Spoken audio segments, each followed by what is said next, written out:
It's time to rethink your skin health routine and experience HydraFacial, the completely customizable technology that professionally cleanses, extracts, and hydrates your skin, leaving you refreshed and glowing in just 30 minutes. Visit HydraFacial.com to find a provider near you. Blog Talk Radio.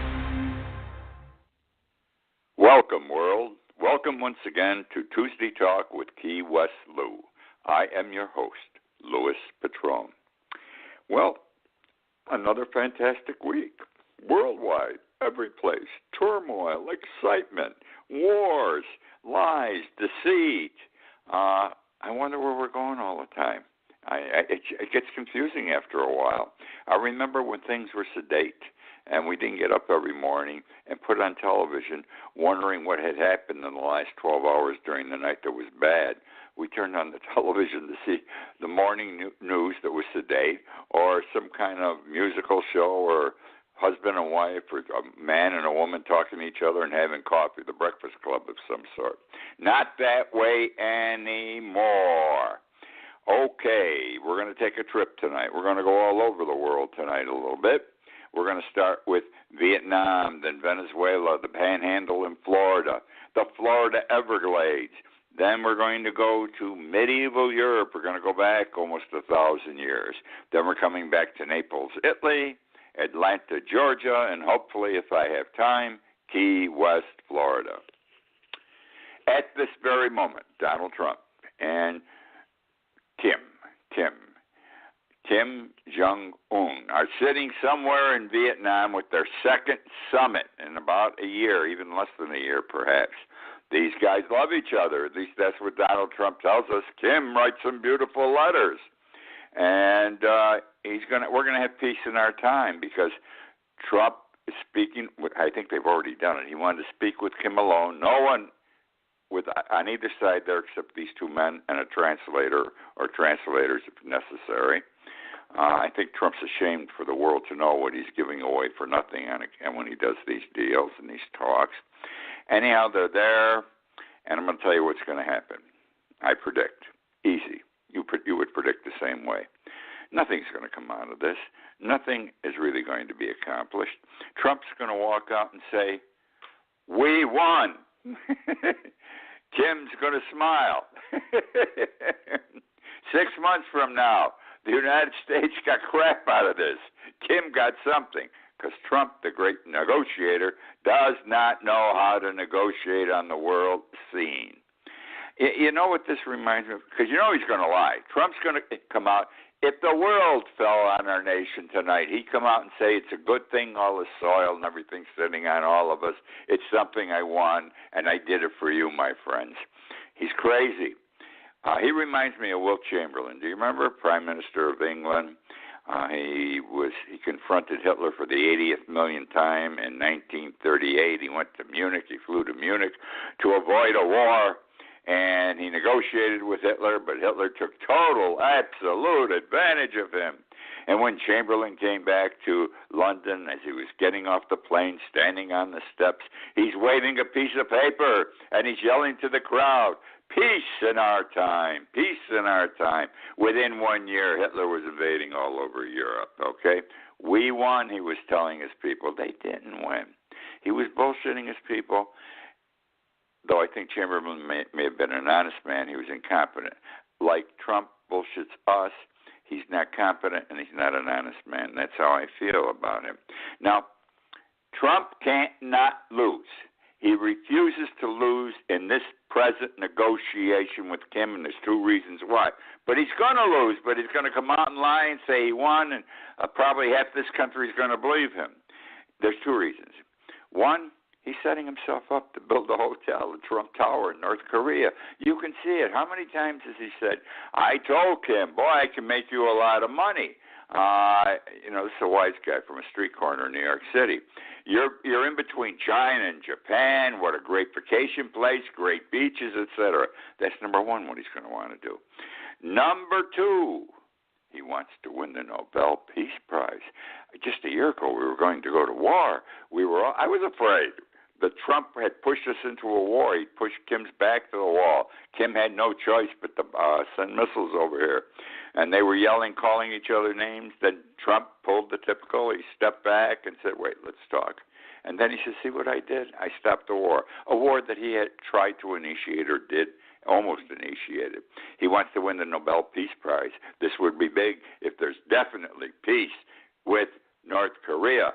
And if he gets denuclearization, which he's not going to get, why would anyone give up the greatest thing they got, the nuclear weapon, to make peace with the United States? Doesn't make sense. Doesn't make sense at all. Anyhow, you know how it comes he wants to win the Nobel Peace Prize? Because he wants it. It's a big deal. I read, well, you did too probably, a month ago. The president of Japan wrote a letter to the Nobel Peace Prize Committee and recommended that Donald Trump be considered as winner. He received the Nobel Peace Prize. And when asked why he did it, the president of Japan said, because Trump wrote me a letter and asked me to do it. All right. So who the hell wants him? I don't even know if the president of Japan really wants him. We're going to move on, my friends, now to Venezuela. Venezuela. This is a very serious, sad situation. It's a mockery. It's a joke.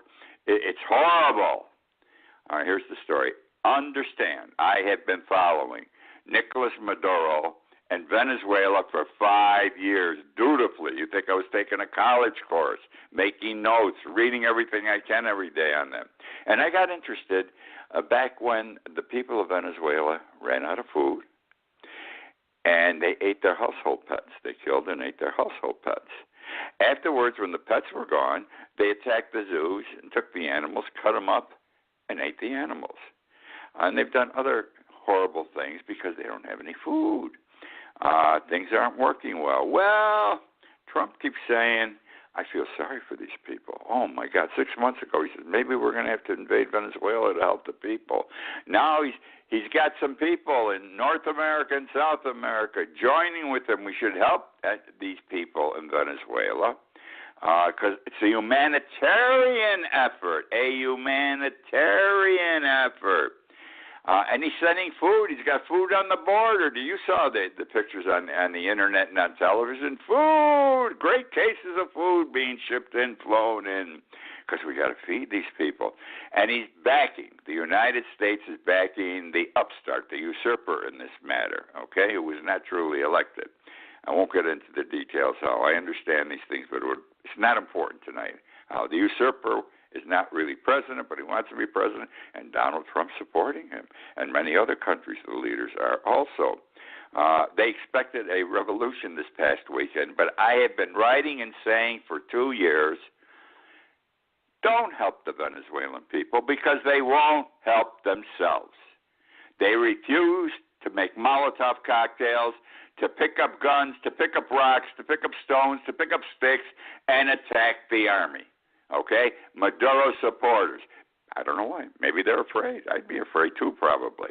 But they're not standing up for themselves, and he who will not help themselves or himself deserves not to be helped by anyone. Now, here's what's going on there. The only way that this revolution could take place in Venezuela is if the army, the Venezuelan army, went with the usurper. They're not going to go with the usurper. Again, Trump doesn't know what he's doing. He's got Pence down there in Colombia rabble-rousing the people. And the reason they're not going to go is because they're part of the existing Maduro government. The army, the leaders of the army, are part of the graft and corruption that exists in Venezuela. Why should they change? Can they get better from the usurper? Definitely not. No question about it. They got it knocked now, and they take care of their soldiers. So they're not going to flip, and these guys, they're dreaming. They're dreaming that the United States is going to help them to flip, because the United States, we're not going to move our asses unless the Army does, and I don't see the Army doing it. The other thing is, what's this all about?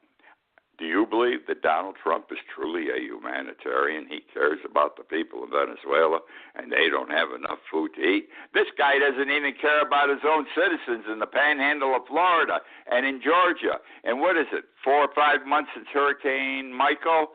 He's done next to nothing for them. 1/3 of the people in the panhandle are still homeless. They don't have enough food. They don't have enough water. They don't have toilets. They don't have water to wash with.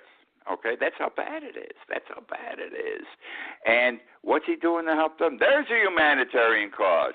You take care of your people first. He isn't taking care of his people. He didn't take care of them in Puerto Rico. Take Irma. I'm part of Irma. 1.5 years here ago, Irma hit us. Do you know there are people still living in tents here in the Keys? Okay, because the money hasn't come through to rebuild their homes. They're living in tents. They're living in squalor. This is wrong. And the government owes money to the state of Florida, the counties, and the cities because Trump told them it takes time to allocate the money. Go borrow it from the bank. When we get it, we'll reimburse you. You pay the bank back. They're still waiting. The banks are getting nervous. Trump isn't sending any money in. So, again, I go back to what I was going to tell you before I got off on this kick. It's all about oil. Venezuela has the largest oil reserves in the world. The largest oil reserves in the world. Trump wants the oil. It's money, big-time money. Now, Russia wants the oil, too. And China really don't give a shit, excuse the way I say it. China's just interested in taking care of themselves in their part of the world. Don't bother us.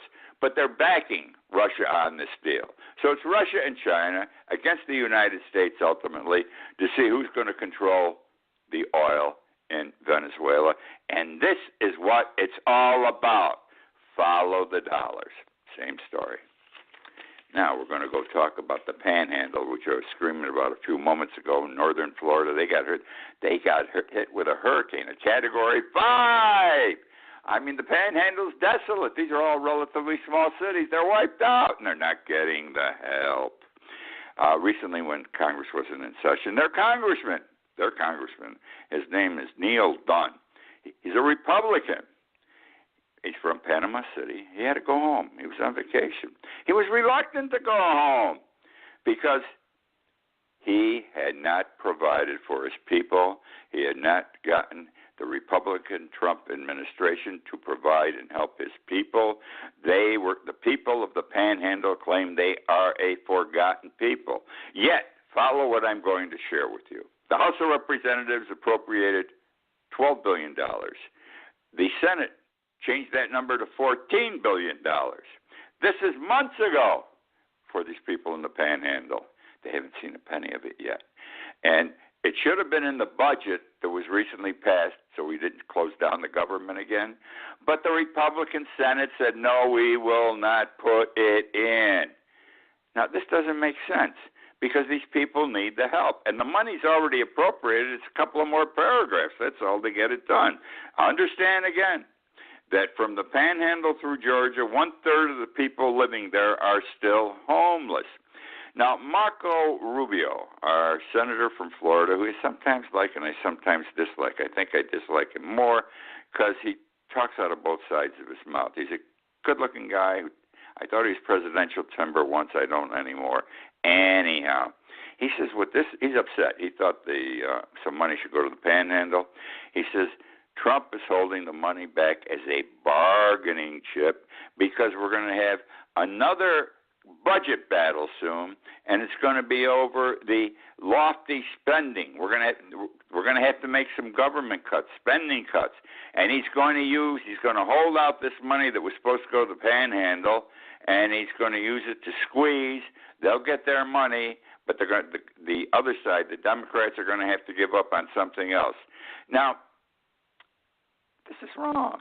This is callous, pure callousness. This is pure, I don't care. This is, I don't care about my fellow American citizens. Use our own people as a bargaining chip. This is wrong. They're still hurting. Nobody's helping them. Their own congressmen don't want to go home for a week on vacation. Let me talk to you now about the ultra-rich. You know, we got that 1% that are so rich now. I forget the percentage they control. I forget, 25%, 35% of all the money in the United States are our ultra-rich. 1% of the population, okay? Now, we're on a 10-year spree here where it's gone up every year. We've done better and better as a government making money and handling our money for the last 10 years. I think this is the longest recession-free period in the history of our country. Well, I'm telling you, it's going to come. I've been saying there was going to be a recession at the end of last year, beginning of this year. It's February now, going into March, no recession. I'm not disappointed. I don't want a recession, but it's inevitable we're going to have a recession for a number of reasons I've talked about before. I don't want to waste time tonight. Now, there's only one other time in history where the ultra-rich weren't as rich as they are today, and this was in the 1920s, the Roaring 20s, the Charleston, all that sort of stuff. People were making money like you can't believe. And remember Black Friday or Black Tuesday, whatever it was, in 1929, and the Great Depression came. Men were jumping out of the windows of tall buildings because they got wiped out in a day economically. Their fortunes were gone. Well, we're pushing that point. And what happened in 1929 after almost 10 years of pure richness, living it up, the Charleston, everything else? We were broke until World War II. That was 11, 12 years. And then when the war came, World War II, that spurred our economy because everybody had a job now to make war munitions. And that's where we're going to go. It's going to happen again. We're getting there. It's going to happen because if you look at it, we're not in that great a shape except for the 1% that Trump takes care of all the time. We're going to have a major economic fall. We're going to be economically living in duress, and it won't help. It won't hurt most of the other 75% because we're already living in a sort of economic duress in this country. It's really only that top 1% that's making all the dough. I want to talk now about a snake, an anaconda snake. Now, how do I tell you? Because it's going to affect Key West. It's affecting the Keys. We've got to talk about anaconda snakes. The state of Florida is a total screw-up when it comes to taking care of natural animals, reptiles especially. They let them reach a point where there are so many of them because all these reptiles and wild animals propagate. They love sex. They have babies all the time. Their gestation periods are not 9 months. They're much shorter, and they keep pumping kids out. Well, let's start with the python. There was a time when we could control the pythons in Florida. They came out of the Everglades. We didn't have any pythons really until 1998 with Hurricane Andrew. Hurricane Andrew took the pet pythons in the city of Homestead, blew them into the air, and they ended up in the Everglades, and they started living like nature's beasts instead of a home pet. That's where it all started. There are now today in excess of 1 million pythons in the state of Florida. Several years ago, Florida acknowledged they didn't handle this right. They cannot eradicate the problem. They can only hope to contain it, and they're not yet. A few have come down our way to Key West. Not a lot, I think a handful, but suppose you're playing golf and you see a python 10, 15 feet long. It's not healthy, all right? Then came the iguana. I hate it when tourists say, oh, aren't they beautiful? These little dinosaurs. They're the ugliest things I've ever seen. Let me tell you, if you live here, what the iguanas do to the human beings. They eat your flowers that cost you money to plant and grow, and they shit in your swimming pool. And when they shit in your swimming pool, you got to take all the water out and redo it, okay? No one likes an iguana except the tourist. No one likes an iguana. The state announced about a month ago, we're beginning to have a problem with the iguanas like we had with the pythons. They seem to be out of control. We're doing a study now to see what we can do to stop it. They're not going to stop it. There's iguanas every place down here. They hang from trees in everyone's yard, okay? They're crossing the road, sometimes 10 or 15 while you're driving down. It's absolutely amazing. They're here big time. Well, I'm not talking about that now. I'm not talking about the python. I'm not talking about the iguana. I want to talk about the anaconda. Now, who the hell ever heard of an anaconda? I remember way back when, I think it was sometime around 1997, Jennifer Lopez and John Voight did a movie. They were on a boat on the Amazon River or someplace, and the name of the movie was Anaconda because they ran into this big snake in the water that was called an anaconda. They're big. An anaconda is the second largest reptile by weight in the world. Second largest reptile. They go up to 550 pounds.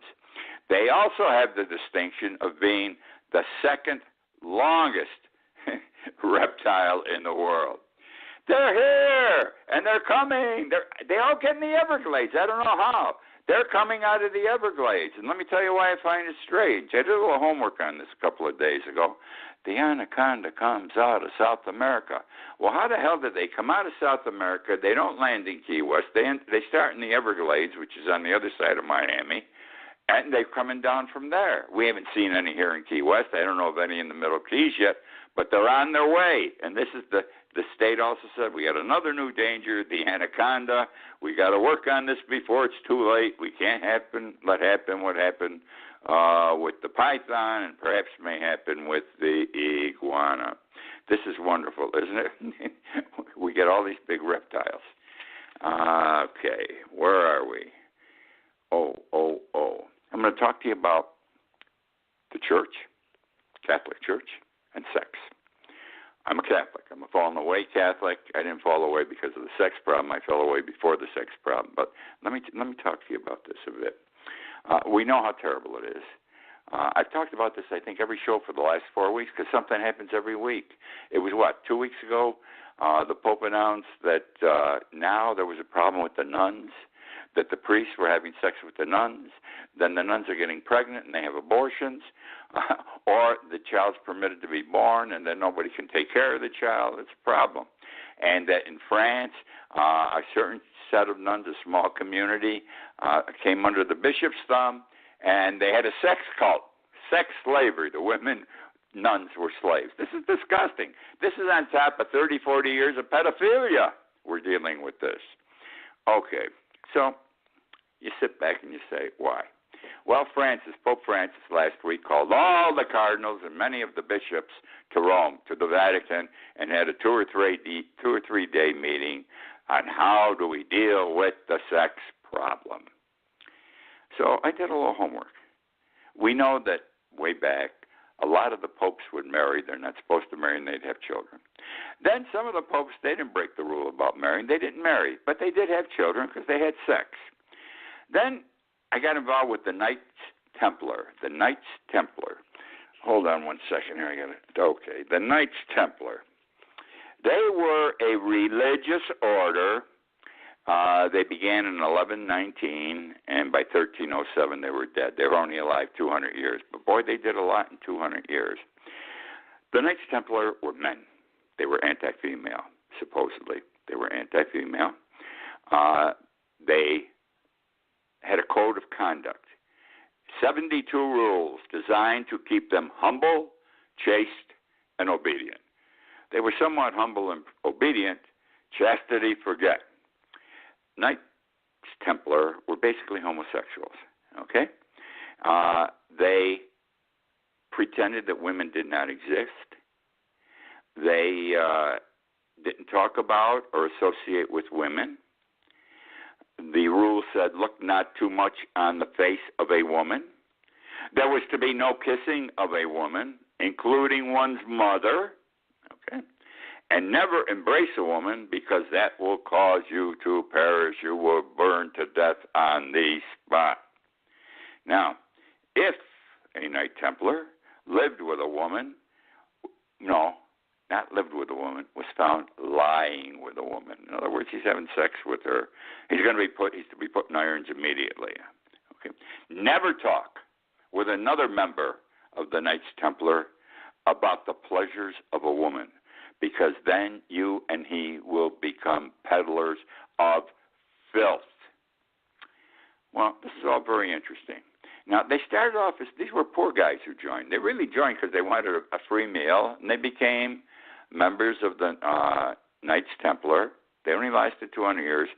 But somehow they became very smart financially, economically. They knew the dollar. They understood money.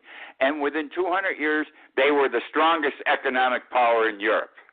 They controlled the money, which wasn't good for them, by the way. Now, I love this.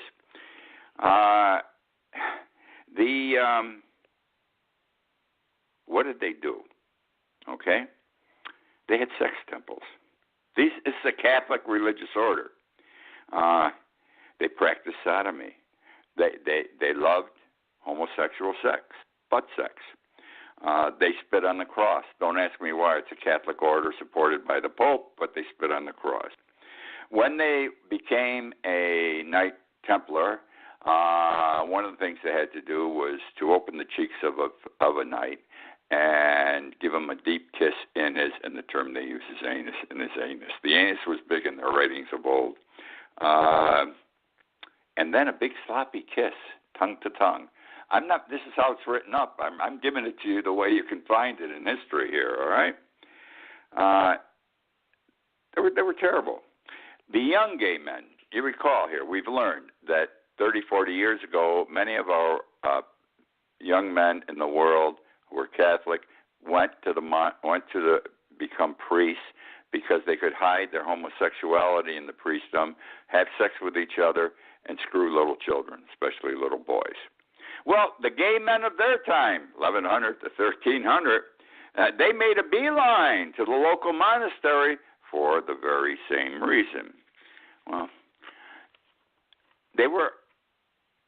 all's well that ends well is not really true. They were fighters. They were in the Crusades. And at first, these guys won. Everybody loved the Knights Templar. They were tough fighting men. But then Saracen got smarter than them, and he started beating them in all the battles. So now they were not looked upon as they were previously. In the meantime, France has the most Knights Templars of anyone. They're the ones we see in the movies, by the way. They wore a white sheet or a white jacket of some sort with a big red cross on it. They started, Prince Philip had a lot of them in France. They were all over Europe. King Philip, I apologize, was broke. I don't know why, but he ran out of money. He needed money desperately. His cousin was Pope Clement V. Isn't this terrific? His cousin was Pope Clement V. He got together with Clement. He says, we got to get the money. We can share it. He says, what we'll do, we'll arrest them all at one time if we can. We'll torture them. We'll, on the rack and everything else, we'll make them admit to their homosexual conduct. All right? And then we'll burn them at the stake. But before we burn them at the stake, we're going to confiscate all their money. In a very short period of time, Philip IV, and Clement V made this happen to in excess of 5,000 male Knight Templars in France. Now, they weren't supposed to screw around with women. However, those at the higher end of the Knights Templars, for some reason, had girlfriends. They were the elegant women of Europe. Elegant. And they didn't mind going with their boyfriends who were also, they were bisexual. And this was open. And this was wrong. And for this, too, they got punished on the racks and lost all their money. So that's the story of the Knight Templars. My religion has been screwed up sexually forever, it seems. I don't understand this. I really get confused. It bothers the hell out of me, especially because the Catholic Church in this country has acted in such an authoritarian fashion when it comes to abortion and contraception. It's destroyed many lives. It's wrong. It has been wrong. And with that tone of voice, I end my show for this week. I hope you enjoyed. Please come back again next week. Keep telling your friends to listen in. My numbers go up every week. I love this. You have no idea how I love this. It's an ego thing. I apologize, but it's nice. So you have a good week. Think about some of the things I talked about, and I'll be with you again next week. Are you looking for a truly unique experience this weekend? Get away to Orlando for our uniquely eventful spring and discover all the ways you can make the most of every moment. From unforgettable concerts to one-of-a-kind festivals to the debut of epic new rides and attractions, you'll find something for everyone. And Visit Orlando is your guide to enjoying all the season has to offer. To start planning your uniquely eventful spring, head to visitorlando.com today. This February, history will be made. Millions will watch as 80 years of unjust stigma is left in the past. A product that drove good people to the black market will be revealed as one that's creating a new global market. This February, what inspired the symbol of counterculture will at long last be seen as just culture. The new normal is coming. Will you be one of the first to see it? Visit medmen.com to watch an exclusive preview.